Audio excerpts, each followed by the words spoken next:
علامہ ابن کثیر نے ابن خلکان رحمۃ اللہ علیہ کے حوالے سے ذکر کیا ہے کہ ایک شخص ابو سلامہ نامی جو بصرہ مقام کا باشندہ اور نہایت بے باک اور بے غیرت تھا، اس کے سامنے مسواک کے فضائل اور محاسن کا ذکر آیا تو اس نے از راہ غیظ و غضب قسم کھا کر کہا کہ میں مسواک کو اپنی سرین میں استعمال کروں گا۔ چنانچہ اس نے اپنی سرین میں مسواک گھما کر اپنی قسم کو پورا کر کے دکھایا، اور اس طرح مسواک کے ساتھ سخت بے حرمتی اور بے ادبی کا معاملہ کیا،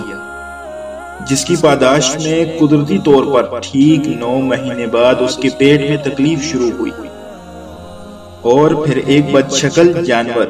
جنگلی چوہے جیسا اس کے پیٹ سے پیدا ہوا، جس کے ایک بالش 4 انگلی کی دم، 4 پیر، مچھلی جیسا سر اور 4 دانت باہر کی جانب نکلے ہوئے تھے۔ پیدا ہوتے ہی یہ جانور 3 بار چلایا، جس پر اس کی بچی آگے بڑھی اور سر کچل کر اس نے جانور کو ہلاک کر دیا، اور تیسرے دن یہ شخص بھی مر گیا۔